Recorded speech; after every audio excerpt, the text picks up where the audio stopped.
We're coming in hot with inspiring guests, witty banter, and colorful commentary for today's veterans and military community. This is the Tango Alpha Lima podcast. They call me crazy cause I'm facing all my giants. They try to scare me into thinking I can fight it. They tell me I should never even think of trying. But that's just me, I'm gonna live out in defiance.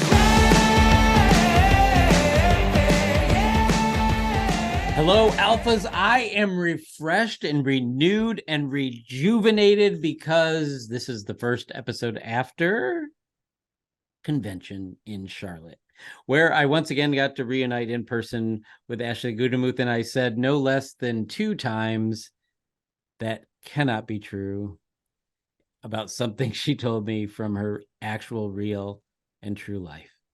Yeah. Ashley, whatever you're about to say cannot be true. And we gave blood? Cannot be true. I tried to give blood. You did give some blood.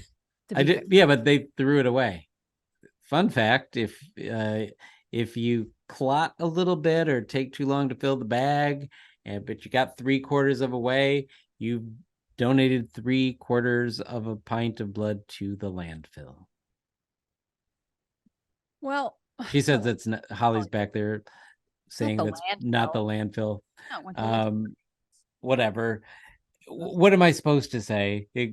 You deposited 3/4 of a pint of blood into the toxic hazardous waste bin. They sell it on the black market, as they should. It doesn't sound fun. Yeah, well, they could sell it. Jeff Daly's blood. Previously only donated on the sports fields. Mm-hmm. So convention was awesome. I got this cool hat. She's Holly's saying juice boxes for vampires. I bought this shirt and I realized it was a regretful purchase, but I rushed through there, and there's 2 displays for every shirt now, and I was in such a rush to get back because I was missing you guys at the booth that I picked up the one with a pocket. What am I, in the 1950s driving a Chevy of some year and hiding my cigarettes in my pocket? Friends don't let friends buy shirts with pockets. That's all I'm saying. And I know we've had discussions about this at convention, that people swear by the pocket. And some people detest the pocket. I hate a pocket. I'm not a detester. I just prefer not to have a pocket because I don't use this thing. Do you ever buy pocketed shirt? Did your shirt have a pocket, Ashley? Absolutely not.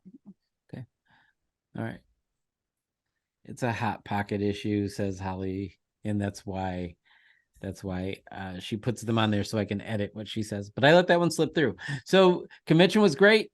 We were threatened with a hurricane on the big day of the hurricane. I got to tell you, people in North Carolina, Charlotte, that day, it was a beautiful day. I walked around. It was amazing.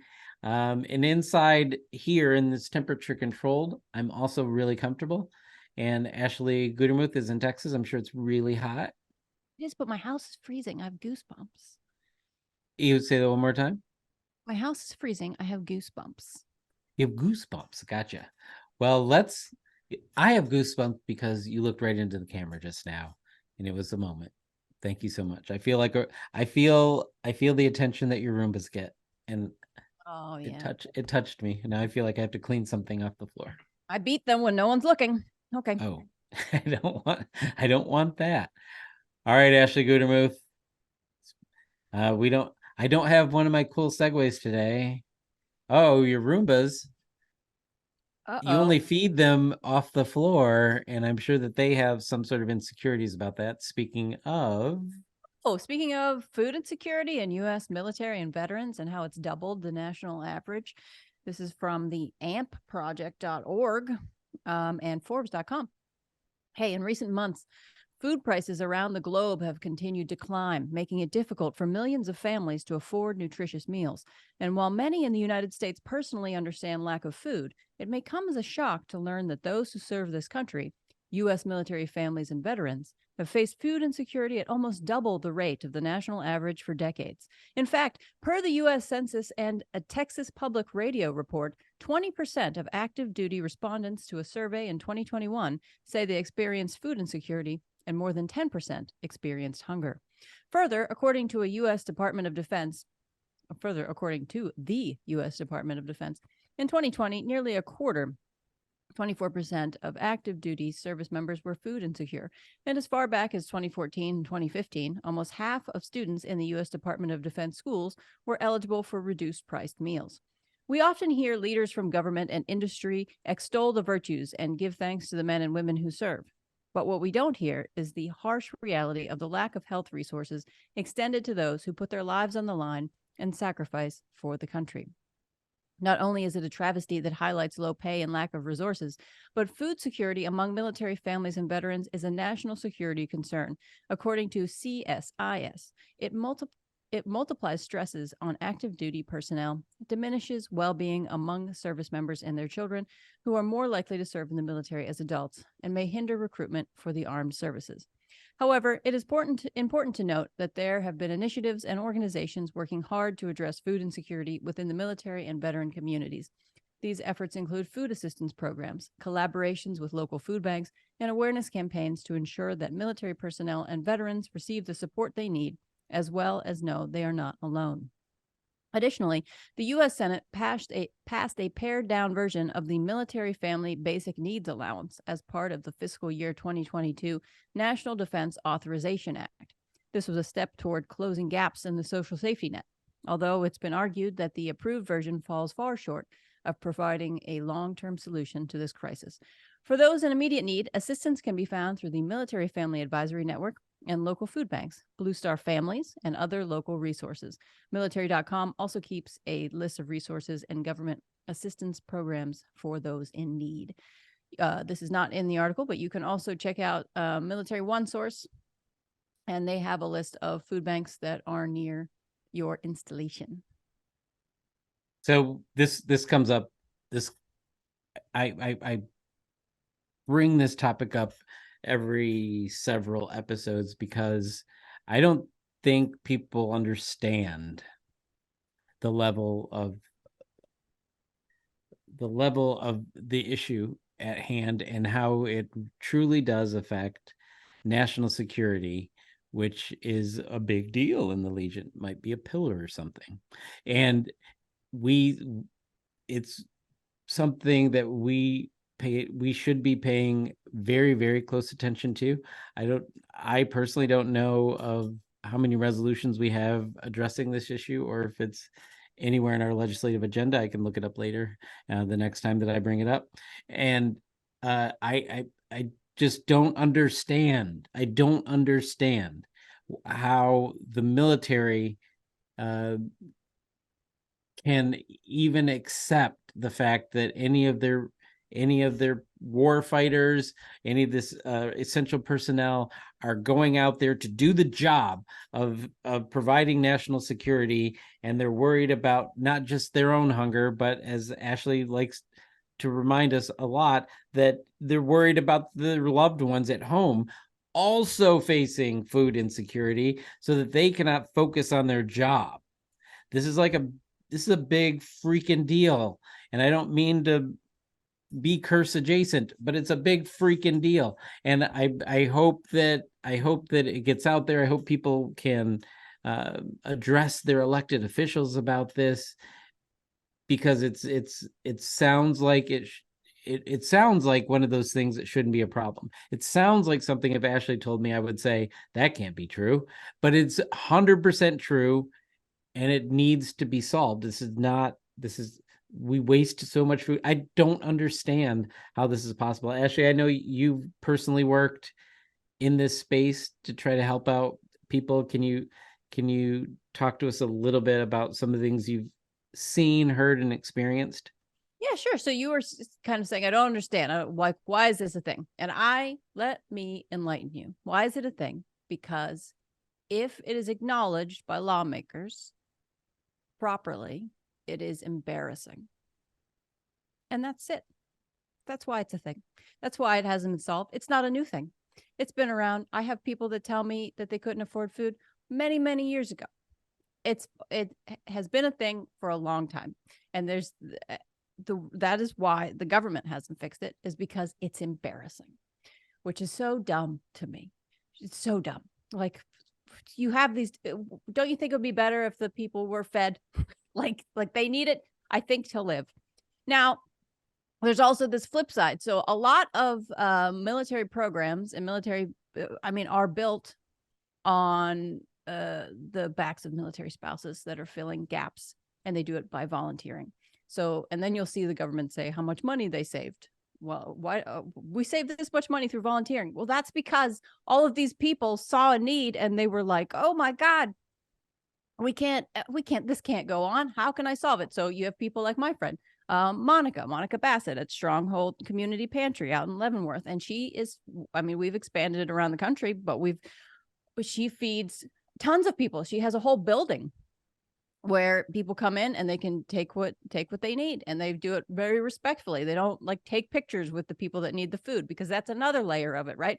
If you're showing that you can't afford food, and what if you have a security clearance? Or, there's different layers. Or does your boss then, like, I've heard this, oh, well, my boss said that I can't accept food, or I can't I shouldn't have these issues. It's just because my wife is lazy because she won't get a job. Well, it turns out she actually has a job. She works 10 hours a day, but because they move so much, she can't make enough money, even though she's got an advanced degree. So there's all of these layers, and you start to peel back the onion and you go, oh my God, it seems unbelievably difficult to solve. But also, like, is it that difficult to solve? Because there's certain like attitudes in our country, right, where we're like, and maybe this is other countries too, but these are the things that get thrown at me, where people go, well, it's just because they're weak and they're lazy, and that's why. Well, but maybe not. What if it's not true? What if that's not the case? Or it's just because they bought a Dodge Charger with 22% interest. Oh, but that guy didn't do that. Oh, well, then he just must be bad at budgeting in other ways. You're like, okay, what if that wasn't what if that's not actually what happened? And that's just the narrative that people build up in their minds so that they don't feel like they have any responsibility to help. So there's definitely a lot of organizations that are working towards it. I see a ton of military spouses that are working towards food insecurity. And why are they doing that? Well, because when they were a young military family, they experienced food insecurity. And then as they started to make more money, and as I've heard, like, we stopped living paycheck to paycheck when we became E7s. That's pretty high up, right? And then they start to go, oh, I remember what this was like. How can I help the people now? So it's them filling in the gaps. And there's some people that work with Feeding Across America and things like that. But we've partnered with Stronghold Community Pantry, partnered with Let's Chow, which is an organization that is using that food and is teaching military families how to make easy recipes. So not only are we trying to hit that angle of, hey, it's hard to figure out, like, we can't afford the food, but maybe we can try to figure out what are really low budget, easy recipes that people can make for their families. And Stronghold Community Pantry is in the show notes. Holly just typed it in there right now. There is also a resolution. It was in 2022, last year's. It was resolution number 19, resource and system provisions for food insecurity among veterans. So we are officially in the game of combating food insecurity. We probably just need to highlight it more. We're trying to do that here. There's also Less Child that Holly put in there. So there are things going on. I know we've done stories on the commissary being a less expensive option, and hopefully they will increase even further their efficiencies and bring those costs down. And it's strange. It was strange lesson from Ashley then that the lower enlisted, the poorest of the poor, don't think that the commissaries are for them. That's so strange to me. Yeah, I that's interesting. It's cute to me whenever I see really young guys that they don't have families yet and they're in the commissary, because their carts are adorable. It's just Gatorade and Lunchables, and it just filled to the brim. I'm just so happy for them. Right? Because they're eating in the they're typically, if they're not married and they're lower enlisted, they're eating in the chow hall. That's just snack food. And they probably have some monsters in there as well, I'm sure. All right. gentlemen who our next guest. This could be their book, Navigating Food Insecurity on Base. An amazing thriller. Anyway, today we're going to be joined by best-selling co-authored team of Andrews and Wilson. Navy veterans Brian Andrews and Jeffrey Wilson have penned multiple covert ops and action-adventure thriller series, including Tier 1, Sons of Valor, and The Shepherds. We'll be back to talk to this duo about how they make this crazy co-author process work and how they are using their success to help fellow veteran authors and entrepreneurs right after the break. Veterans, did you know that hearing loss and tinnitus are the top service-connected disabilities, and that treating hearing loss may lead to improvements in cognition and depression? Earlier this year, Surgeon General Dr. Vivek Murthy presented his framework for a national strategy to advance social connection, expressing his commitment to combating the significant health consequences of isolation and loneliness. Staying connected is on everyone's minds, and a lack of connection can be exacerbated when someone experiences hearing loss. The Heroes with Hearing Loss program, provided by Hamilton Captel, supports veterans facing the challenges of hearing loss by sharing solutions that keep us connected.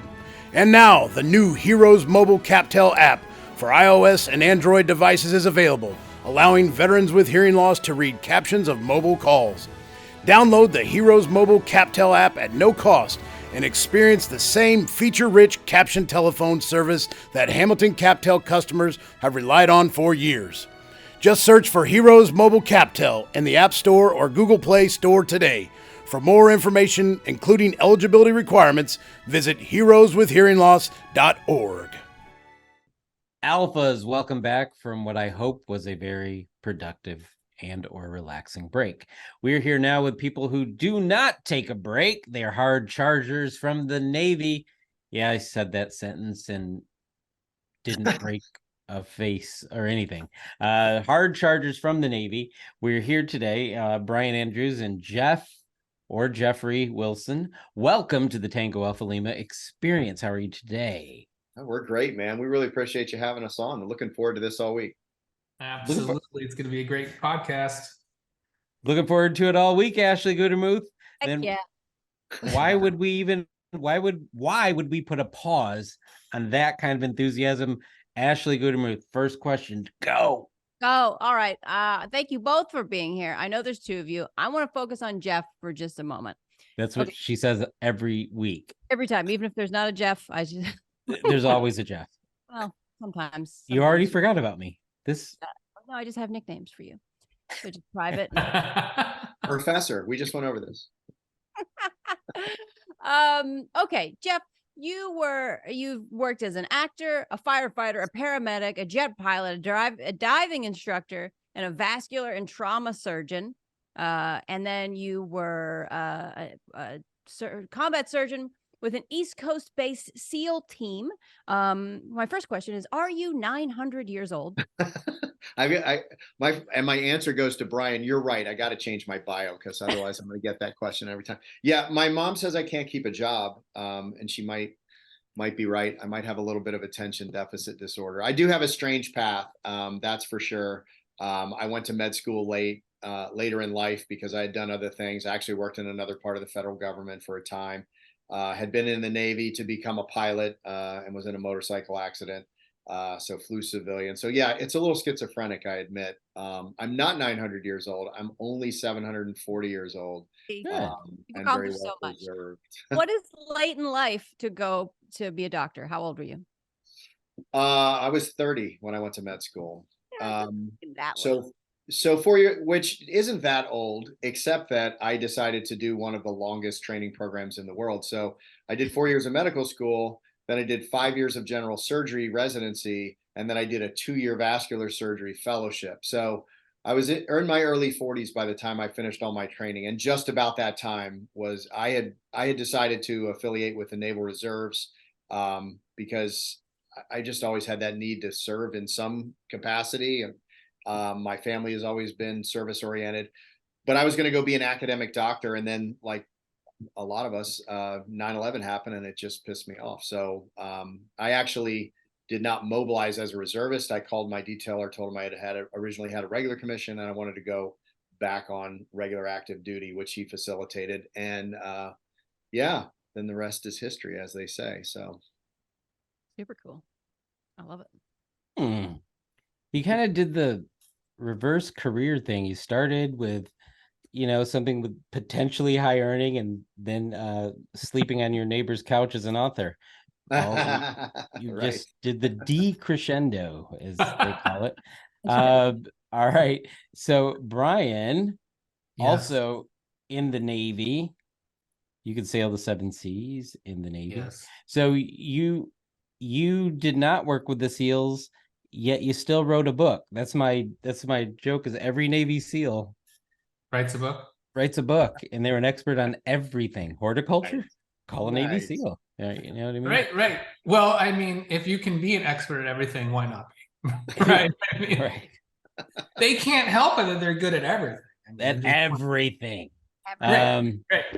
Including humility while they're anyway. So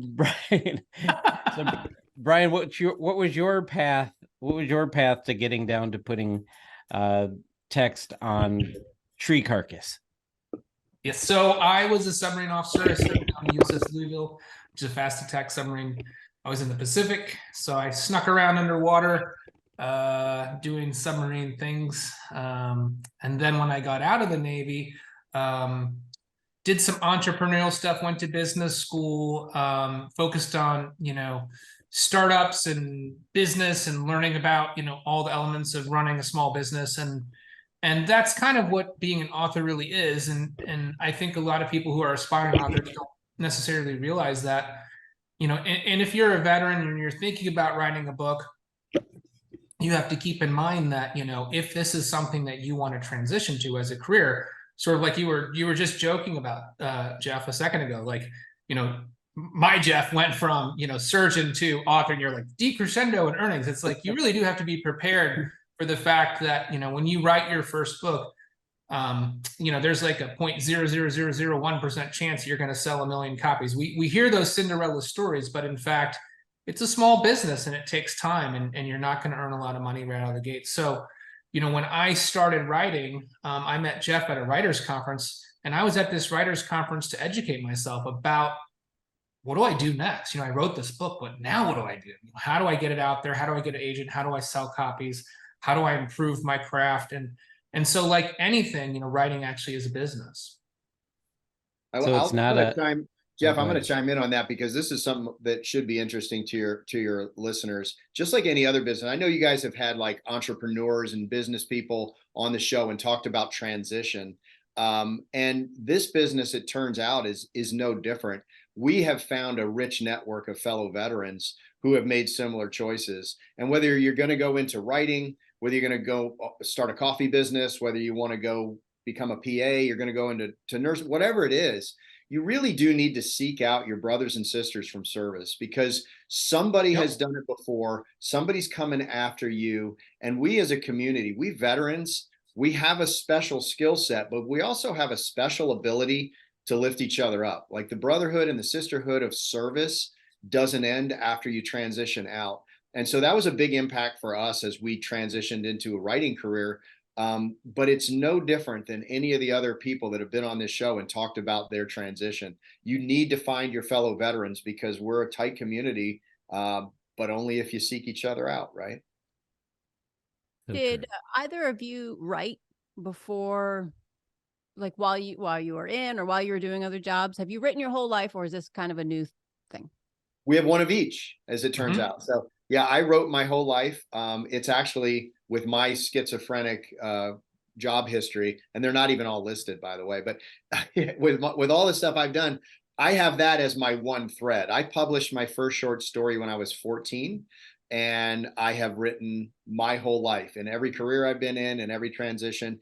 And while I was on active duty, while I was deployed, my first deployment to Iraq was before I joined Special Warfare, and I was a FRIS team surgeon with Marines, and I wrote an entire manuscript. It was the first novel I ever wrote. I'd written short stories, but there's so much downtime, as you guys know, that you can go to the gym, and I did some of that. But other than that, if you want to play video games, you want to watch the Anchorman for the 20th time, or you could go sit down at your computer for a couple hours a day. And that's what I did. So for me, the writing has always been a part of my life as long as I can remember. And Brian's story is the complete opposite.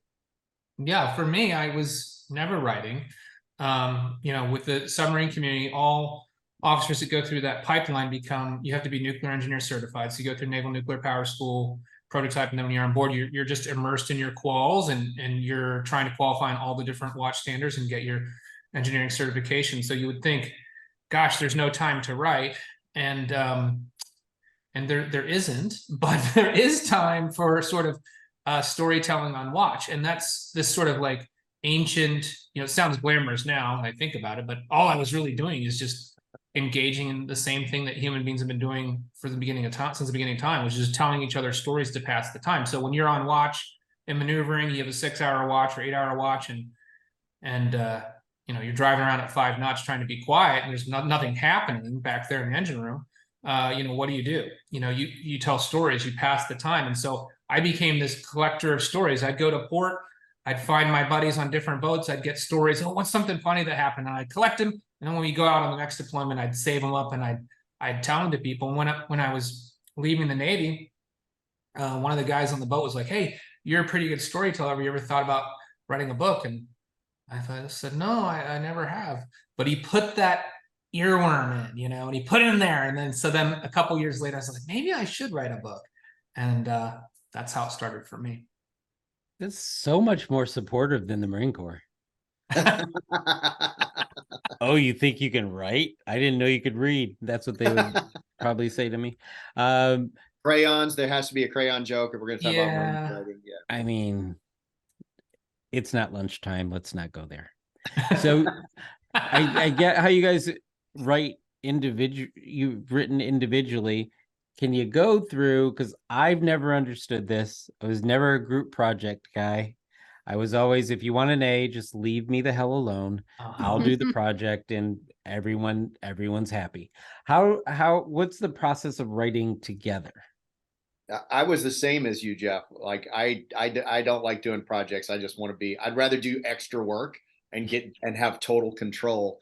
And I'll let Brian explain how the system works, but I want to share with you how it came to be, because all the credit goes to Brian.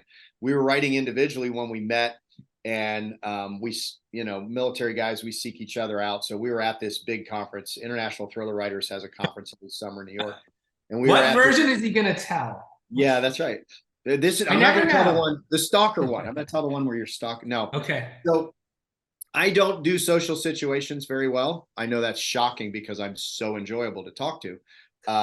But this is my first time ever doing anything like this. I have my people that I relate to. I think you guys can sort of relate to that, right? I mean, you run a podcast now, but you have your little tribe. And so the idea of hanging out with a bunch of writers was not that attractive to me. So I went to this first cocktail party, and I'm in the hotel room with my wife, and I'm going through the booklet, and I'm looking at the pictures of everybody in the booklet, right?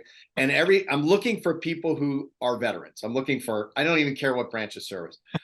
Brian was like one of a dozen people that were real veterans who had actually, served and done some stuff. And so I had this little face memorized, click right in my eidetic memory. So I'm at this thing, and I go downstairs, and sure enough, there's Brian. He's sitting at a table. Now, being a submariner, it won't surprise you to learn that he was sitting by himself, crying in his beer. Right. And so I felt bad. It was almost a pity thing. And so I went and hung out with him. But all kidding aside, I did seek him out. We became close friends. And it was Brian's idea to write together. Brian, we were friends first. So it's like 2 years, right? We both had a couple books out, and we came back to the conference one year, and we were both at that point where we were in between, like we had what's our next book going to be? And Brian said, I have a great idea. The SEAL community. I know the submarine community. Why don't we co-author a book, and we'll do it together, and you can bring your expertise. I'll bring my expertise. It'll be an amazing book. And I was like, oh my gosh, that's the dumbest thing I've ever heard. Let's absolutely not do that, because that's ridiculous. I can't even imagine how that would work. like, how do two people, like, you do the letter, you do the nouns, I do the verb, like, what does that look like? But we were friends, and so we brainstormed out. I said, but oh gosh, I'd be happy to help you. So we're brainstorming out this story, and the story is getting better and better. Like, starting to get really jealous of this great story idea that we're creating together. He asked a second time, let's just give it a shot. I said no. The third time, so what he hasn't told you is his undergraduate degree is in psychology. Mhm. So he did this Jedi mind trick on me, right? So the third time, we have this story all laid out. I'm drooling over it. He knows that. So he says, I'll tell you what, let's do this. Let's write 5 chapters. And if it's going great, then we'll keep going. And if not, you can have this story because I can't write it without you. So I'm like, man, that's a great idea. I just got a book. That's awesome. But then we sat down and we wrote the first 5 chapters. And Brian, did we ever even talk about it again? Like, I don't even think it ever came up again. I don't think we talked going. about it. And you know what's funny, now that I was, hearing this story again, it's like, it makes me wonder, like, what was that? Why did I even think, like, I was so naively optimistic. Like, why did I even think that we could, like, write a book together? Like, and why me of all people? yeah, like, why? I just had met you at Thriller Fest, like, a couple, I was like, oh, this guy's funny and we get along. And then suddenly I decided I want to go to business with him. Like, it was very strange. But at the time, like, it seemed like a great idea. And thank God that it did, because I've had so much freaking fun. And Jeff's my best friend, and we work together every day. And now we've written over 20 books together, and we're getting into What? Yeah, 20 books, and we've Yeah, got it's actually 27. I just counted for that other thing. Really? Yeah, 27 books. How much time? How long did that take? We started in 2015. That's I'm not- still curious. Oh, go ahead. No, I was just going to say, right now, because we have so many series going on, this Yeah. isn't our fantasy wasn't to write a book in this amount of time, but because we have 3 or 4 series running at any given time, we actually have to produce a rough draft of a novel about every 3 to 3.5 months Yeah. for the next 2 years, or if our wives leave us, maybe longer. We'll have to see. Well, then we could do more books because we'd have more time. but less money. But let's not. It did start off. We had this business philosophy. We said, well, if an opportunity comes along, we're not going to say no to it. And so we were sort of hedging. We were like, okay, well, we'll pitch this series over here, and we'll pitch this series over here. We'll meet this people, and we just had all these, like, little irons in the fire that we were trying to see which one would go. And fortunately, they all went. And so what happened is we were like, oh no, like, now. And that was the oh crap moment too. It's like, what? Yeah. How are we going to write all these? Yeah. And it really was like okay, I get to, my heart is pounding my chest. And we had this call, remember, Jeff? And we're like, how are we going to do it? And you're like, well, I mapped it out. If we write 5 pages a day each, okay, every day, 5 pages, we can get it done. I was like, I don't know if I can commit to 5 pages a day. He's like, you have to. 5 pages a day. It'll be fine. And typical team, fashion, it's sort of like the whole workout buddy thing. It's like, you don't think you're not in the mood to do it that day. You don't want to show up, but your buddy's there. You can't let them down. Or you don't think you can get that bench press up. And he's like, come on, you can do it. I mean, I was a slow writer, and he set that goal, and it's like, all right, there's a stretch goal for me. But now 5 pages, I can do more than 5 pages a day. And so, like, it's pretty freaking cool. Like, that partnership, that energy, setting goals together. I don't even have to say I don't think. I know I would not be where I am today without Jeff. So and vice versa. And that's the military. That the military background is what allowed us to do that. That team before self, that mission before self ethos. Without that bred into our DNA from our military service, we couldn't possibly do what we do. I don't think.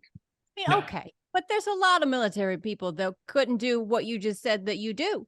But you've essentially supercharged the buddy system. But everyone has something, right? Like, maybe they couldn't supercharge the buddy system in writing, but they could do it somewhere. They can, and maybe it's, and it also depends on the community you served in, but there's something that you bring from your military background that you can combine with that work ethos and that team and mission before self to produce something. Like, for our good friend Tim Cruikshank, that of all things, that became a coffee company and a wine company, right? Navy SEAL, 23 years in the teams, He's going to go be a contractor. He's going to have, if anything, he's going to have a knife company, right, or something. No, he makes fine wine and coffee. But why does he do it so well? Because he was a Because SEAL. he knows how to leverage relationship. He knows how to be a team. He knows how to say, this is my lane. Outside this lane, I need help. So let me get this guy to come in. So I really do think, I mean, I understand what you're saying and I don't disagree, but I think there's something for everyone. There's something that you can take that and apply to, and it's going to be whatever you have a passion for. If you hate writing, if I hated writing, no matter how much ethos we had, we would be unsuccessful. So you got to ask yourself as a veteran, what do I love? What's my next season? What do I have a passion for? And then connect with other veterans that can help you figure out how to apply your skill set to that passion. Passion and your military skill set, plus the ethos we all share, that's a recipe for success if you're willing to ask for help, I think. I think it's totally right. But in the realm of writing, because I'm a comedian, I write every day, but I do it all alone, you know. That's sad. It is sad. So now I'm jealous is what's happening. Come on in. Thank you. What you've been able to accomplish blows my mind. If you're doing that many books in that short of time and blowing it up so well, you have that's like a special thing. It's very nice of you to say anybody can do anything, but I also think acknowledge that you have something really special with both of you.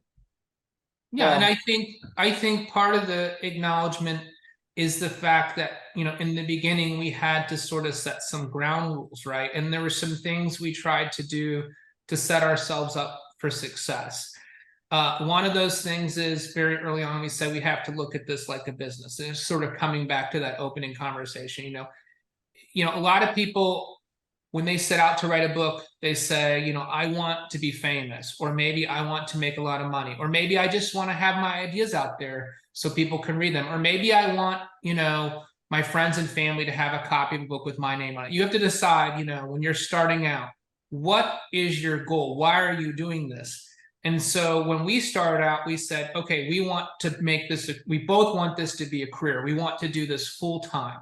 So that means treating it like a business. And so we sort of said, okay, from that point on, now, if we're treating it like a business, it's not a vanity project.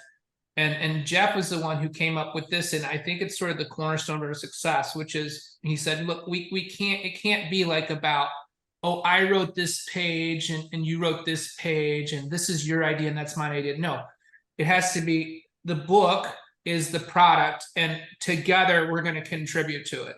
And it's a team effort, and we're not going to like rice bowl mentality. We're not going to turf guard and try to protect.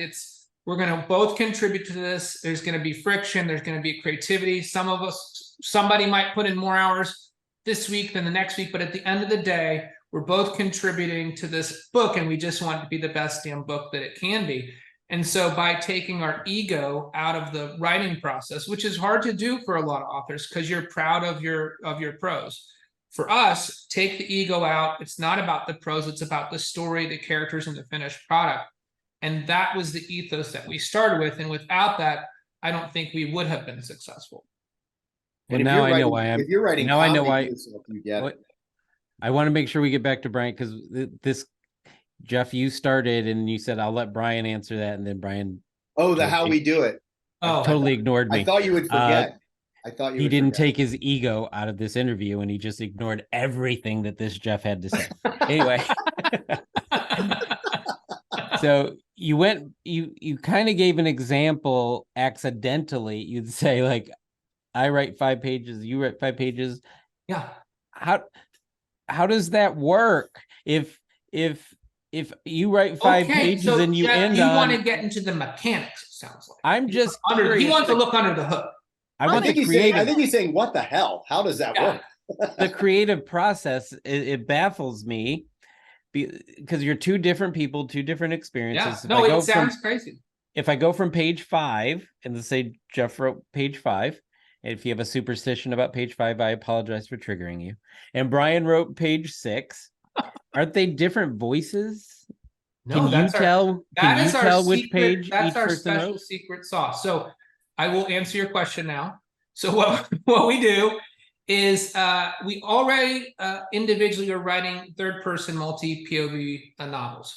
So it was very natural for us to start to just shift into the same model when we co-authored. So Tier 1 was the first book that we wrote. When we sat down, we're like, all right, let's sort of brainstorm out, the general arc of the story. And then when we got into part 1, we write in a 3-act structure.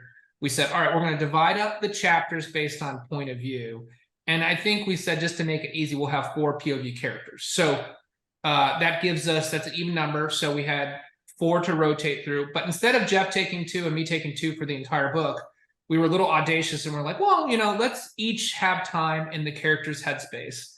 And we weren't really worried about voice. And I said earlier that we were a little naive about this. So I can't say that this is something that happened intentionally. This is something that happened almost the process put this upon us.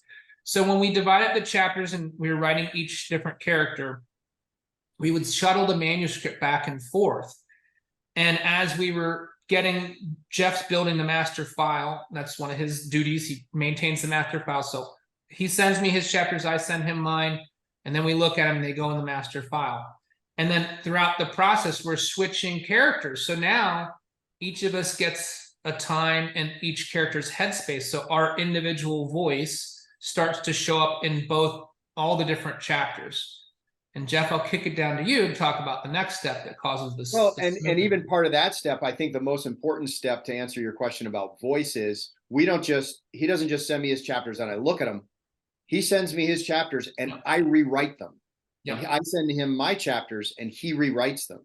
So when it goes into the master file, it has been written or rewritten by literally both of us in different orders. And so, and that's where the ego thing comes in too. Like we agreed from the beginning, there's nothing off limits. You don't have to call and say, hey, do you mind if I change this? Change it. If you think it'll sell 2 more books, that's $1.74 each. Change it. And so we did that. And that, I think it's the writing, exchanging, and rewriting that makes it that one solid voice.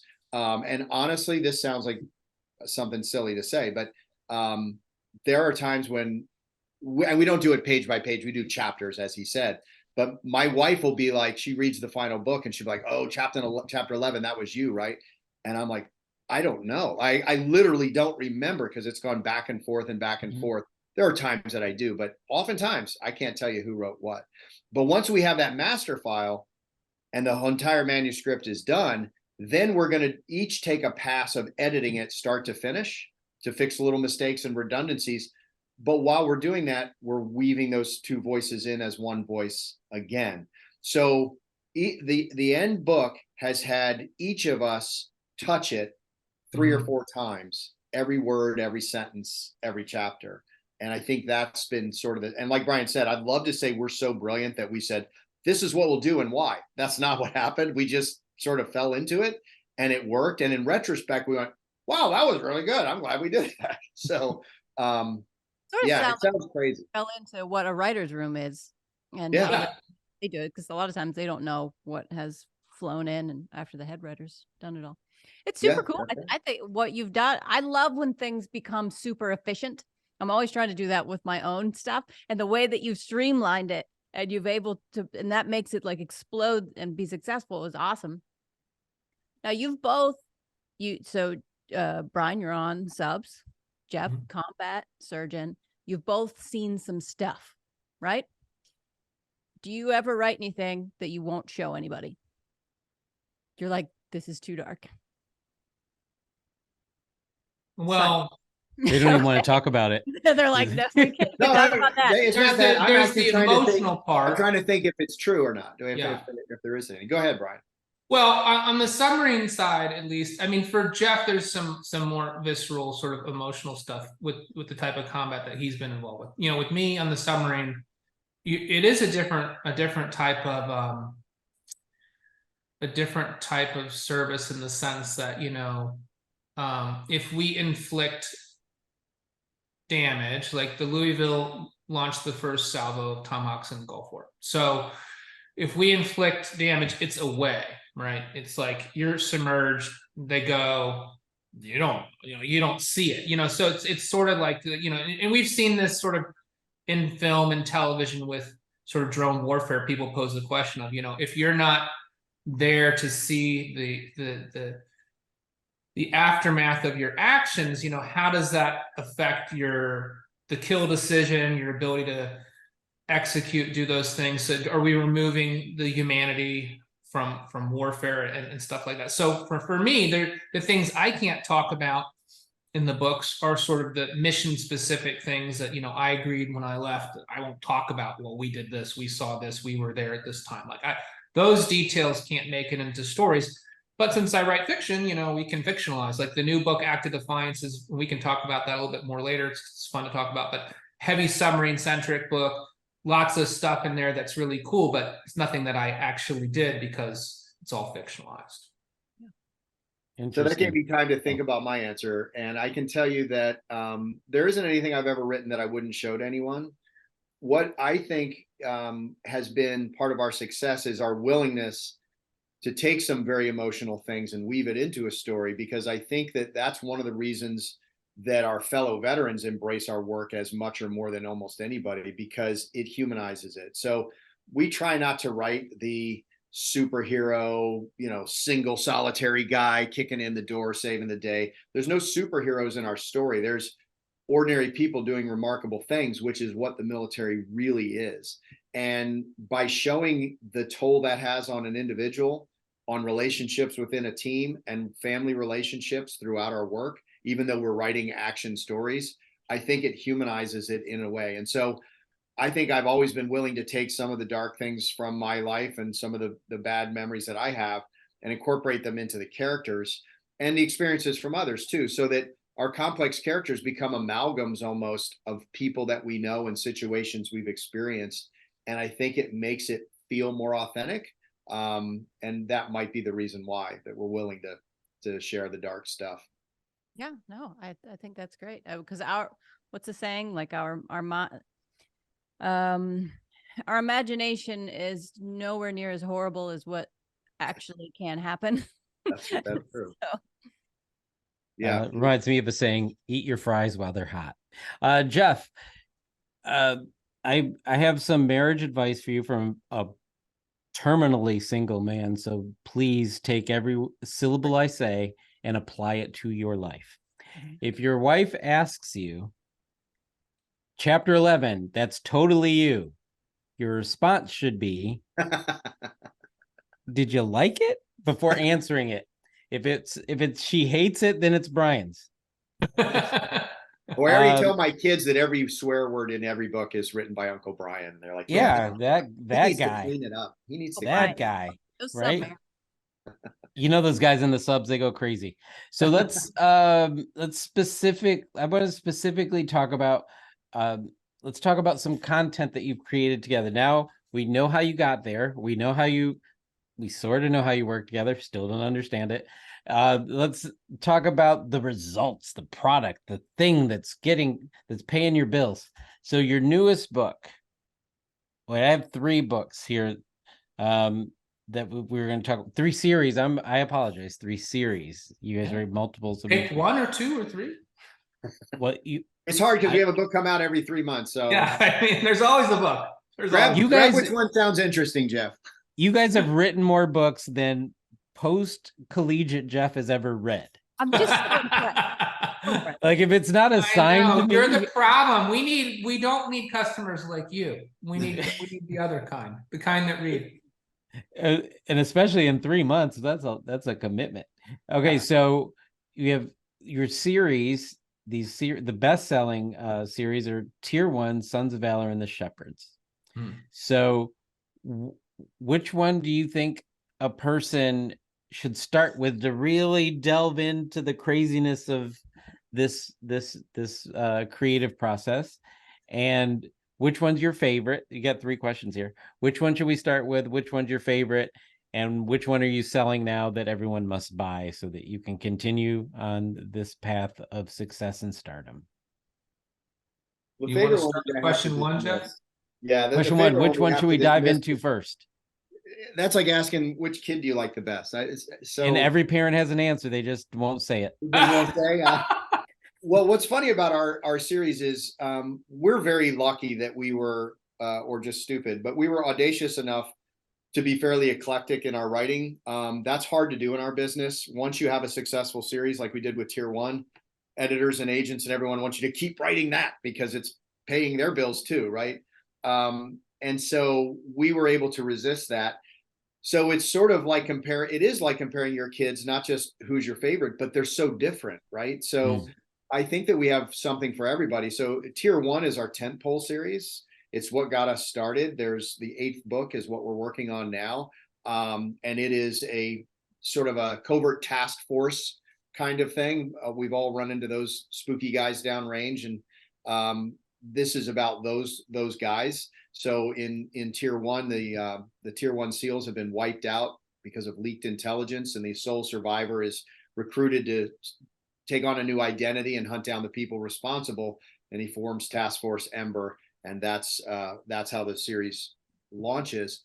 And so if you like that kind of stuff, covert ops, deep, dark, black stuff, that's definitely the series for you. Sons of Valor is a spin-off of that.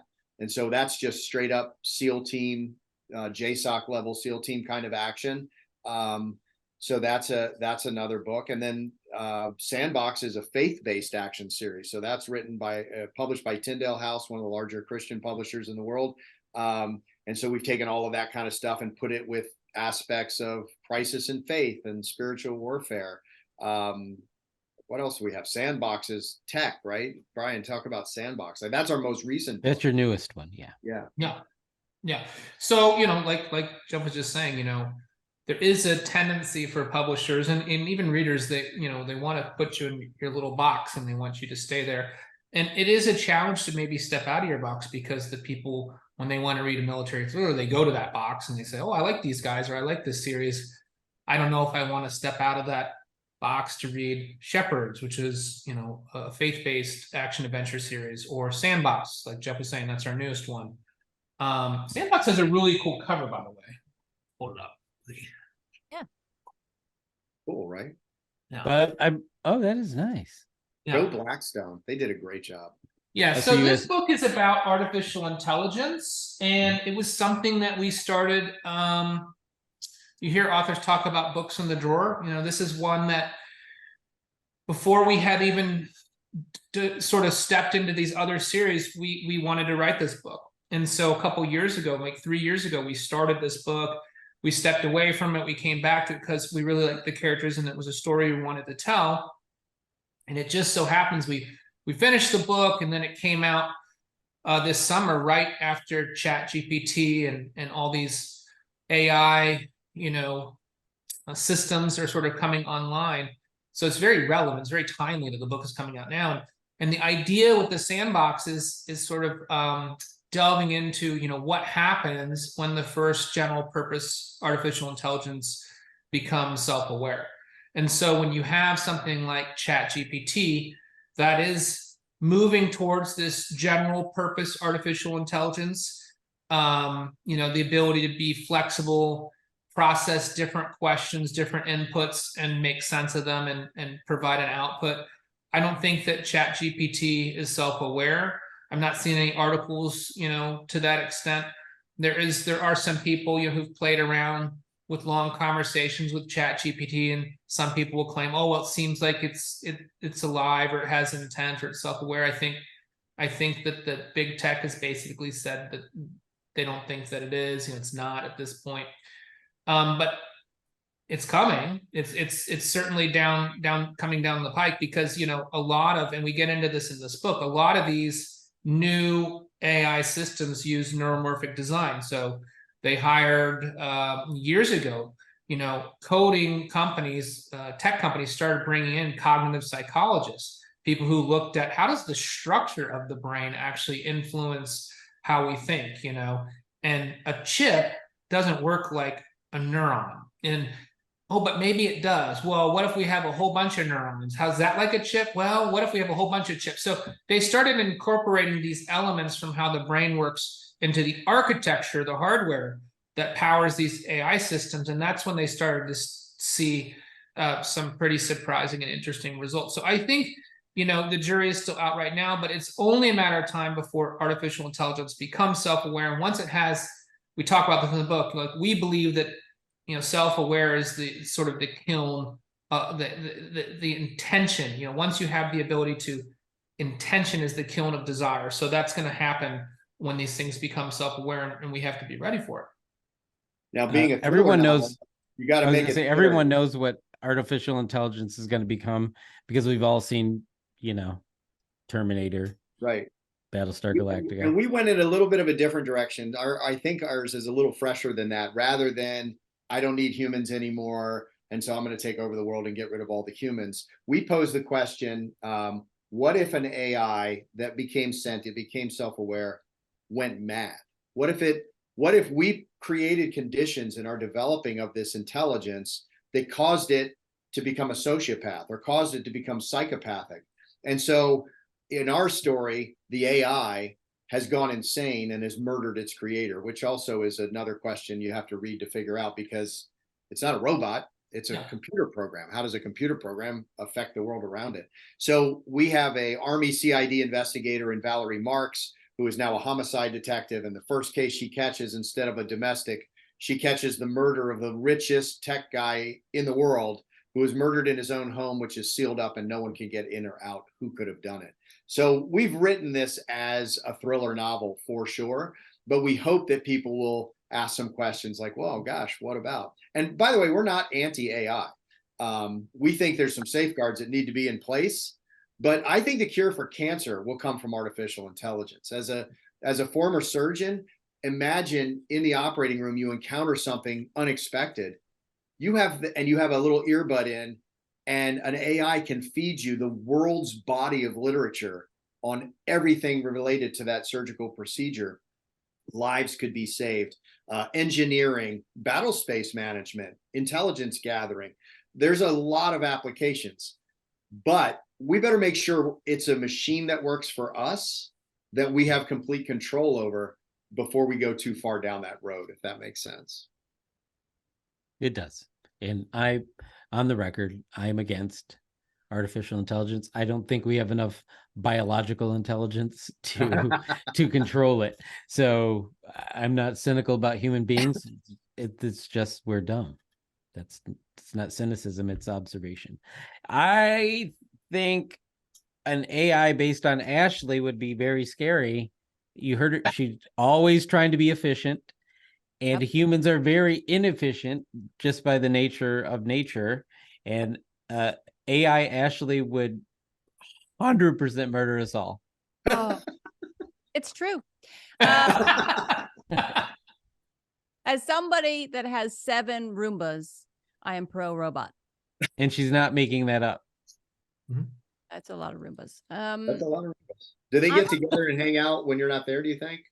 Well, no, I would absolutely burn them if they did that. I have to be their leader. I have to be very strong. Sometimes I do attach knives to them and then let them go around the house. Oh, Roomba fight. Roomba fight. And I live in base housing, so, you know, I've really jacked up the walls, but that's fine. I mean, I don't know if you guys want to talk about this anymore, but I think that we have to be very careful, or we have to be aware of some of the possible permutations. We look at what happened when we let big tech sort of control social media, right? It went in a direction that nobody anticipated. And it's these unintended consequences sometimes that, you know, bite us in the ass the worst. And so when I think about, you know, artificial intelligence, and you think about people spending a lot of time with ChatGPT asking it questions, you know, what if, you know, Facebook decides to come out with its ChatGPT friend, you know, and you have an AI that's basically dedicated to you, and it's always there, you know, it's always listening to you, it's always available to talk to you, you can bounce ideas off of it.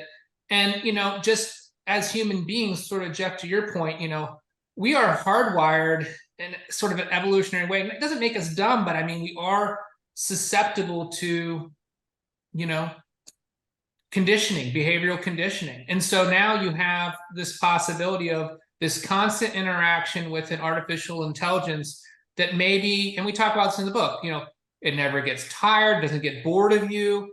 But if it's always in your ear, it's always talking to you, what sort of manipulations long-term could it do? You know, if it's driven by capitalism, Maybe it's influencing your buying decisions very subtly. Maybe it's influencing your political decisions. And you've grown to trust this thing because you've logged 40 hours a week with it, so it's not as benign, it's not it. Your chat friend might have long-term objectives, and so we need to be concerned about those. You just scared the yes. crap out of me, I Brian. they're annoying. I don't know how much you use them, but I'll go and I'll ask basic questions, and it always just tells me they're too inappropriate. I knew I liked you, Ashley. I That's have a not daughter chat. named That's Ashley. not Chat GPT. That's when she's texting me. I That's don't crazy. need to be judged by a robot. Here's what I think. I think AI is going to replace wives. That's what I think. Because Replace what? it's going to replace wives. Because you look historically, right? Men have been the ones that have bought they'll have like realistic dolls and things like that, right? You give them a voice that always agrees with you. I'm out of a job. You know what I mean? I don't know. You could adapt your skill set into. The threat is real, Ashley. The threat is real. It's real. Now, I already have a husband, but he's 20 years older. So how much longer is he going to last? Think about these things. I may need a vascular surgeon at some point. I'll try to Yeah, find I you know. a good one. Thank you. It'll be AI driven. So Jeff and Brian, I hope when you view this episode that you don't stop after your interview, much like I would, but that you stay after, because your insights are going to go into our rapid fire segment, because we have a story about the United States growing a robot army that is going to use AI. What could go wrong? Yeah, what could possibly go wrong? What could possibly go wrong? So you may have your next book if you're not working on a romantic comedy, because you guys like to go outside of your from the guys from the men that brought you tier 1. It's walking on a sunny We beach. actually did that as a April Fool's joke. We posted this fake cover that said operators need love too, and it had this guy and this girl hugging and stuff, and people are like, okay, good luck guys on your new series. We're like, it's a joke. April Fools, it's a joke. Why? That shouldn't be a joke. That's amazing. I think a romantic comedy would be good, but like a Harlequin romance novel would be even funnier if you guys went Yeah, that's how it looked. That's how it was meant to look. No. Well, we will be looking forward to that. Alphas, you can send us email about that, and we will forward it on to Brian and Jeff, because everyone knows we want to see operators having to take out the garbage, and right, that's the real worst mission. That's the worst mission they've ever had in their entire life, is taking out the garbage for their loved one. I want to see that, and I want to see it next fall from the guys who brought you shepherds. So thanks so much for that. Thanks for the insights. We haven't really talked about it, but Brian, you're bringing the insights from your psychology. I mean, voices, we each are taking turns in their heads. I'm not sure. I'm scared of AI as much as I am you. You got these schizophrenic characters in these books coming at us. Read the sandbox and come back to us, Jeff. We'll see You how. think I won't? I'm 100%. That's research. Now I'm going to read There you it. go. All right. And I don't know if this is AI or Holly. Oh, it's Holly. Don't forget to talk about helping other entrepreneurs. Yeah, that's a big passion of ours.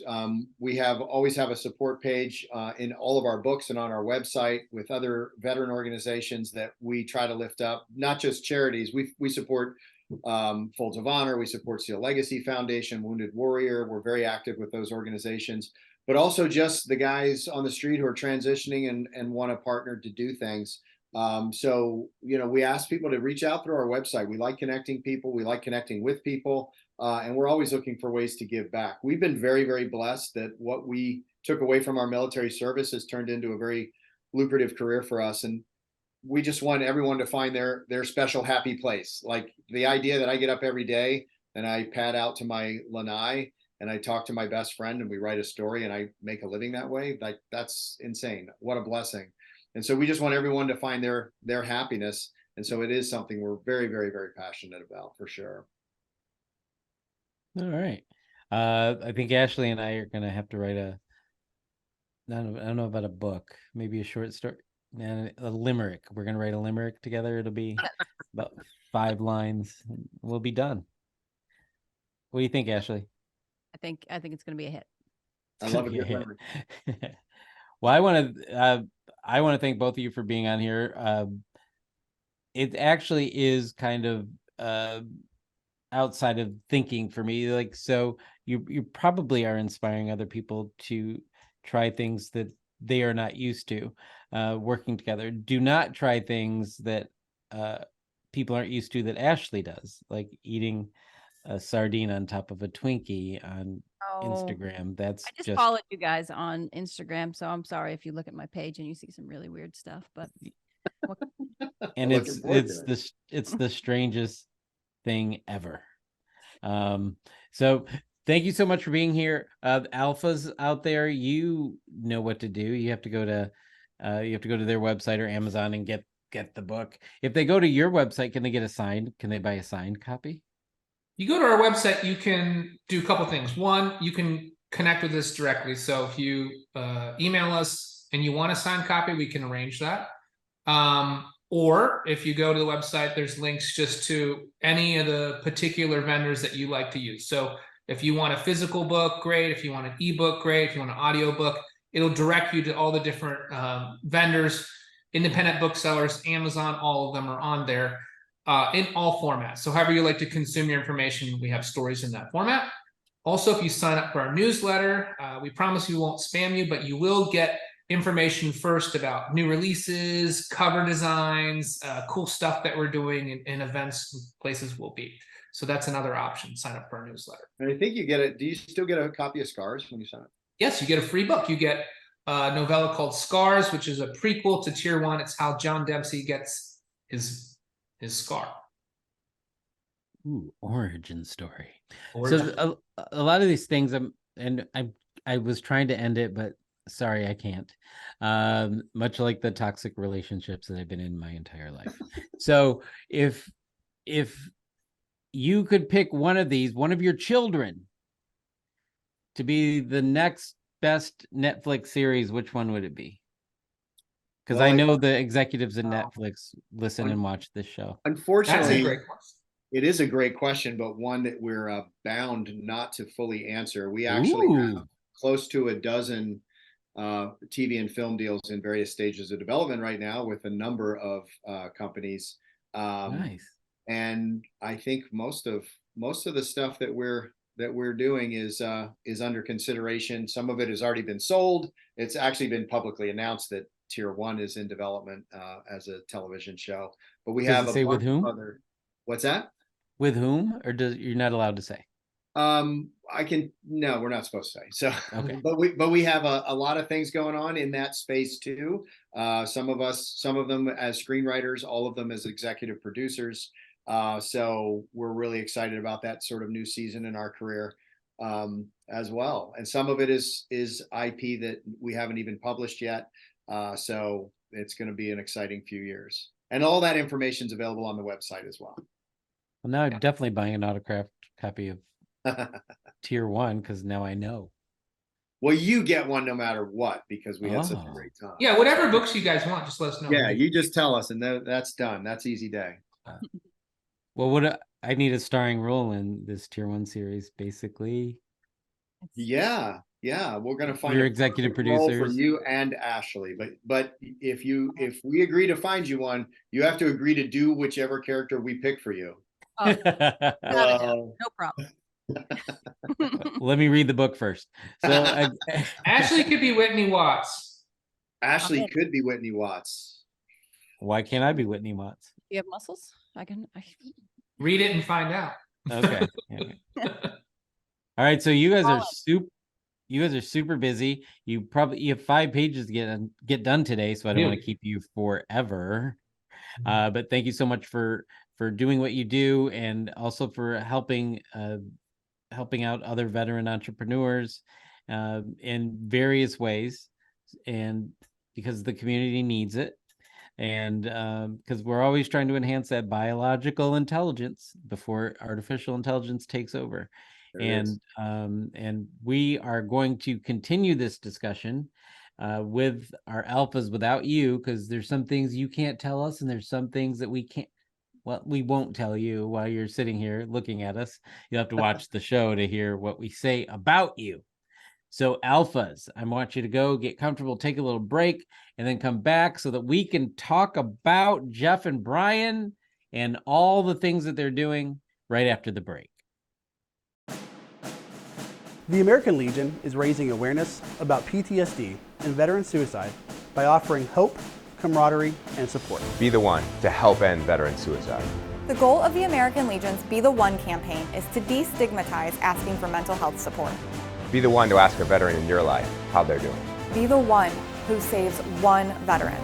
Go to BeTheOne.org and help the American Legion end veteran suicide. Will you be the one? All right, alphas, welcome back to the show. You just heard from two high-speed individuals, both in the military and outside of the military. They were just doing things that I can't even imagine.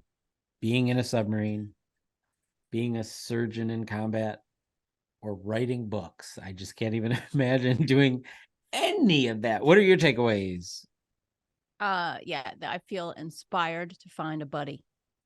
I want somebody to just keep going. Bam. All right, Jeff, you and me. Let's do this. Let's take over the world. Like, let's write 5 pages a day, and then when you're done with that, we can write 5 pages the next day. And when you're done with that, that sounds like a great buddy system there. Great buddy system. You're doing great already. All right. Now, those guys are awesome. Go to their website, andrews-wilson.com, and you can find all of their information. They are also Andrew and Wilson, all spelled out on social media. Of course, I'm just repeating what's in the show notes. If you want links that you can just click on, go there. If you need to hear it from me, I just did that for you. There's no excuse. Get there to Andrews and Mitchell and support great Andrews and Wilson. Why did I say Mitchell? That's probably a website too. Don't go there. You don't know what you're going to find. Go to andrews-wilson.com. All right. It's time for my favorite part of the show. I mean, besides the moment that Ashley pops up in that square, my other favorite part of the show is, I only have 2 guns, but it sounds like 4 of them were engaged. And it's time for rapid fire. Pew, pew, pew, pew. And she's got that shotgun. She's only shooting once. And she's in Texas now. It makes sense. All right.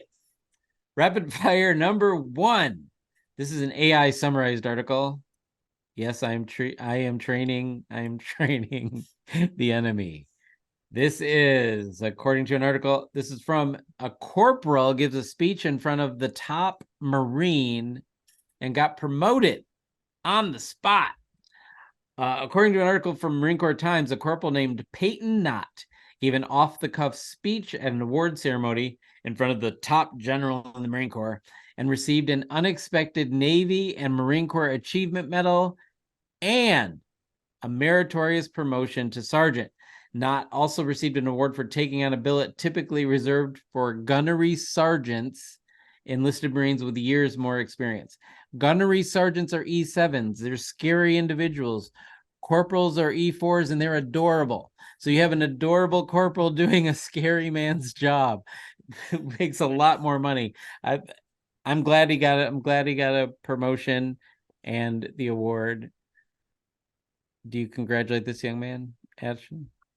Congratulate him. I love things like that, as opposed to just, waiting around, doing things by the numbers. I say this all the time. Nobody in the military has ever been celebrated because they did all their safety checklists correctly. Oh, look at him. Let's give him a plaque because he did everything perfectly well. Look at how he signed everything on time. No, it's for saving somebody. It's for going against orders. It's for doing something stupid. I'm on board. Well, I don't think this young man did anything stupid, or I'm not saying he did. Well, we didn't. Okay, I'm just all right. I just want to make sure that Peyton here knows we're not Peyton, I love accusing you of anything, Sergeant. He's probably still getting used to that.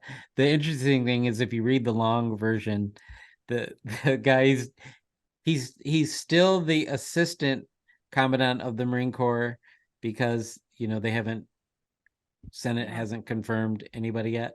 So he's like, "Can I do this? Because I want to do this."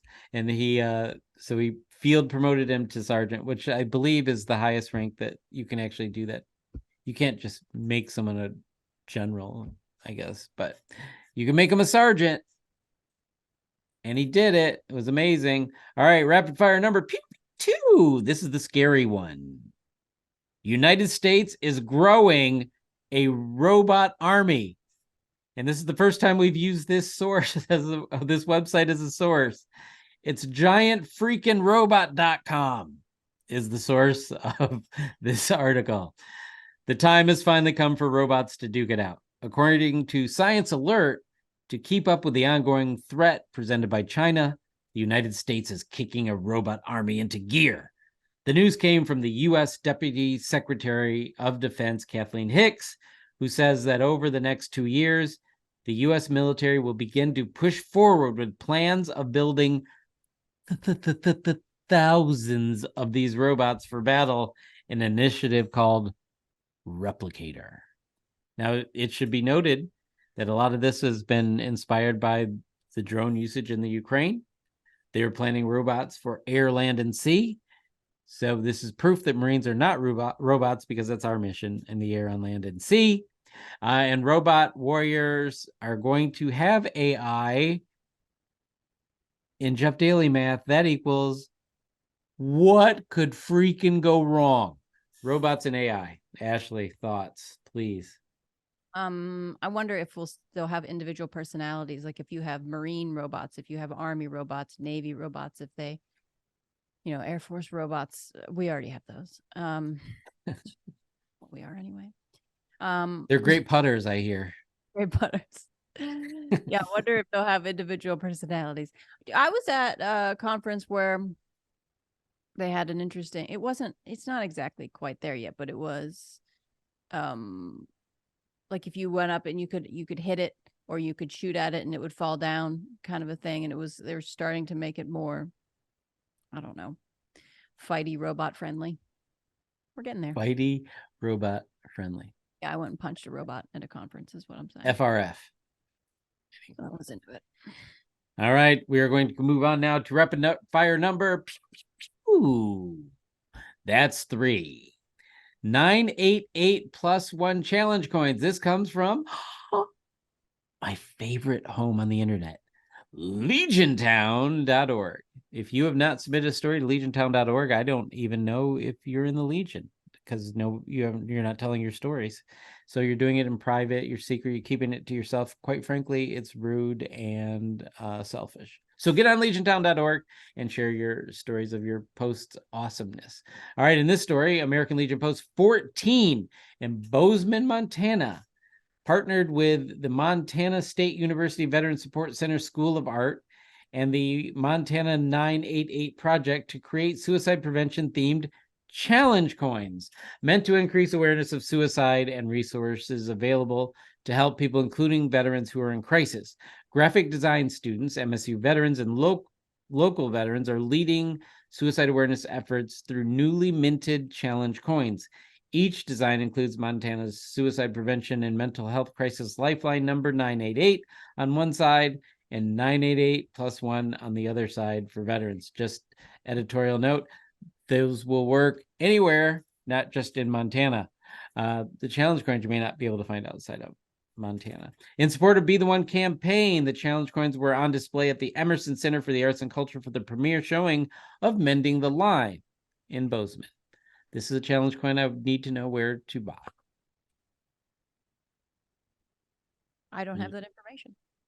You don't have that? Hopefully Bozeman. I'm going to find their website and Facebook and make sure we put it in the notes. I typically do that, but it was late. So we have pictures of this coin here, of one of the coins. They're cool. I'd carry it. Yeah. holding hands, and then a tree on the back. I guess Yes, because- there's a treat with the 988+1. So that's a very good project. They could also be raising money for Be the One. Ooh, BozemanAmericanLegion.org. And it says 988+1. What's that? Doesn't that mean 988+1? We know you dial 911 to call the police. It's an emergency situation. You dial 988 if you were in a situation where it's not a criminal doing harm, you're doing harm to yourself. And the +1 sends it to veteran. I don't know if it's veteran friendly. Yeah, I knew the 988 piece, but I don't understand how you would do +1. Like, would you just type 9881? Yes. It's not something I feel like I can test. Nope. Holly is saying no, absolutely not. I don't understand and now she's gonna try to talk. Like this, like she's got one of those rotary phones that you got to go back to. She did totally do the rotary phone, which is harkens back to it. Then when prompted, you press 1. Okay, now it makes sense. Oh, did Holly show up? She did. Oh, Got her. you only heard her. Okay. Well, 988, and then you hit 1 when prompted. That the when prompted was what prompted Holly to lose her mind that we were doing it wrong. We're just doing it wrong. Anyway, so that's it. You got any shout outs, final thoughts, anything? Shout out to my stomach. It's being a champ this week. Doing its job. Good job. You got any shout outs? All right.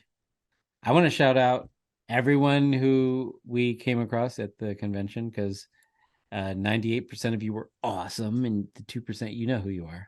Do better next year in New Orleans, or we won't bail you out. I'm just saying. It was a great time. I'd love to Be the One symposium. I'm going to shout out Alex Palau. He won the championship. Palau. And I'm sure he mispronounces some things. He'd probably call me Dally, or a lot of people say that. He gave an awesome speech on national TV. He said, this is the whatever number of races we won this year. It's my second championship, but it's the first. And I think he actually touched his heart. It's the first for the American Legion. And he said, and we're going to continue to try to, say it with me, be the one. That you can't buy that PR. That PR was amazing. So he shouted us out. And Alex, if you're watching this, I'm shouting you out too. If you're not watching this, somebody send him a clip and make sure that he sees it. I'm going to have to go send that clip myself, I think. So Ashley, while I'm doing that, can you please take us home? Yes, sir. Don't forget to subscribe to the Tango Alpha Lima podcast on YouTube. That exists. Apple Podcasts, Spotify, wherever you get your podcasts. Okay.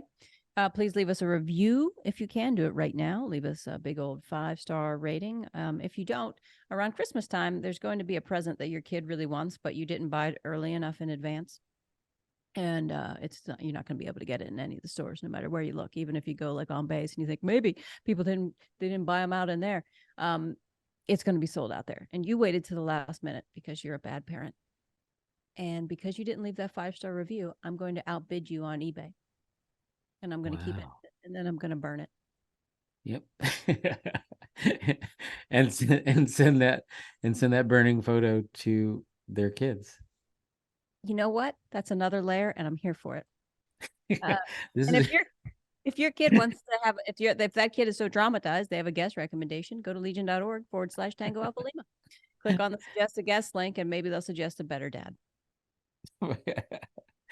All right. Don't be a bad dad is what the message of today is. We had a great show. We had authors who made us, or at least me anyway, feel inferior. I mean, they did great things in the military. They're doing things out of the military. They're just doing things.